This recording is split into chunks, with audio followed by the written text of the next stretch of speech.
Europe today is a shining example to the whole world of how to piss in your own drinking water.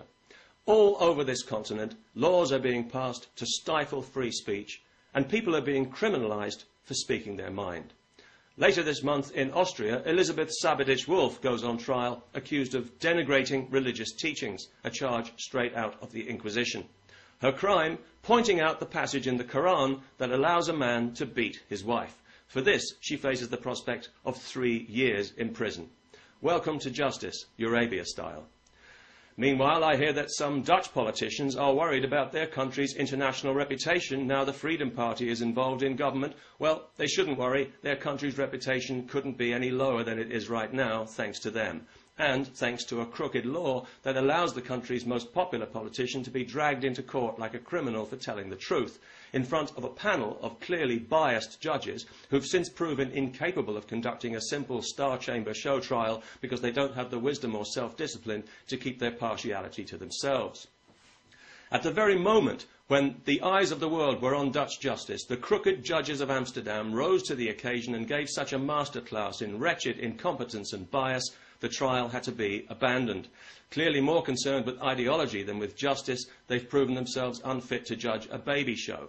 One of them even had the nerve to accuse Mr. Wilders of undermining the judiciary, but frankly, they don't need his help when they're doing such a fine job themselves of undermining not just the entire Dutch legal system, but the very foundations of Western civilization. The prosecution don't want to proceed. They say there's no charge to answer, but the judges are pushing ahead anyway with a new trial because they're determined to get this guy. You see, impartial justice was never the purpose of this trial or the one in Austria. The purpose is to silence dissent by example, to show everyone else that they too will be treated as a common criminal if they dare to express a negative opinion about the world's most backward, intolerant and violent religion. This is where we are in Europe today. It's like something out of the old Soviet Union. I'm surprised they haven't tried to incarcerate Mr. Wilders in a mental hospital. Maybe that's yet to come. To make matters worse, and quite a lot worse too, we have to contend not only with crooked judges and spineless lawmakers, but with lazy and partisan journalists who corrupt the language to suppress the truth and who slander anyone who speaks up for Western values as far right, as a fascist, as a hate monger, a racist, which is what far right means. The truth is that in Europe today, the left is very much the new far right. And this manifests most crudely here in Britain in a motley rabble of anti-democratic cultural self-haters, relativists, pimply-faced students, Islamists, anti-Semites and left-wing fascists who comprise the ironically named Unite Against Fascism organisation, whose tactic of choice is to bring violence to peaceful demonstrations they don't agree with, and like a bunch of jackbooted Nazi thugs, because they're afraid of free speech and they know they're defending the indefensible. Unite against fascism, but not religious fascism, because that might offend the fascists. Perish the thought. But don't worry, you people don't need to be ashamed of yourselves, as if you'd know how, because the rest of us are busy doing it for you with interest. And this kind of thing is happening all over Europe now. Anyone who stages a peaceful demonstration in favour of democracy or Western values can expect to be physically attacked by gangs of these violent, self-righteous dipsticks who owe their own freedom to other people's willingness to defend it, but whose own meagre horizons stretch only as far as the suppression of legitimate dissent. How very progressive. Of course, these people are not really anti-fascist at all, are they? They're anti-freedom, anti-free thought, anti-free speech, anti-free everything except free handouts from the state. You see, leftists and Islamists share a keen sense of entitlement from a society they affect to despise, so they're united in hypocrisy as well as in intolerance, ignorance, stupidity and hate. Multiculturalism in Europe is dead in the water, as every recent election has shown. Even the politicians are admitting it now. Some people cling to the illusion of it still, the way the Soviets clung to the illusion of communism, but it's over. And these show trials and violent street attacks are symptoms of its death throes. They're the desperate acts of desperate people who've totally lost their way. Criminalising opinion is an open admission that lawmakers have lost control and created a situation they can't handle. But that's what happens when the people are never asked for their opinion, and when they give it, it's ignored. Well, now it can't be ignored, and it won't be ignored. Whatever happens at these two trials, this is just the beginning. The genie is out of the bottle in Europe, and no multicultural diversity fascist is going to put it back.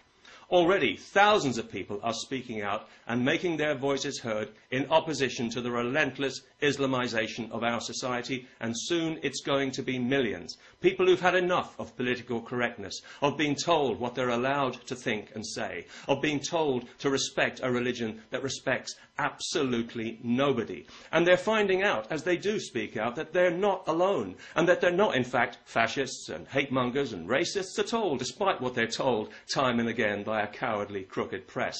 And like many of those people, I oppose Islam for the simple reason that Islam opposes me and everything I believe in. I don't care how Muslims feel about that. I don't care how anyone feels about it, nor should I be required to. In my opinion, Islam's disgusting treatment of women is a crime against humanity, nothing less. It's 1,000% wrong. There's no grey area. It's unconscionable and unforgivable, and it's poisoning the whole world. It's not different or relative. It's backward and uncivilized. There's no excuse for it, and no excuse for defending it. This is what I believe, very strongly indeed. And you may disagree, and you have a right to do so, just as I have a right to say so. And I do insist upon the right to say so as openly, as often and as loudly as I like, and anyone who chooses to be offended can go ahead and drop dead for all I care, with all due respect, especially over there in the Islamic Republic of Austria. Curbing free speech is like taxing air.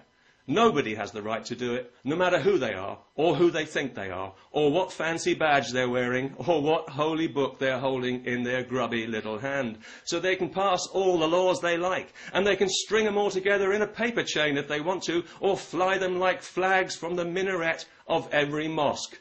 Those laws will be resisted, and they will be overturned, because they're the laws of cowards and appeasers, whose rotten multicultural lie will soon be nothing more than an embarrassing stain on history, and the sooner the better, if I may say so. Peace. Now there's a thing.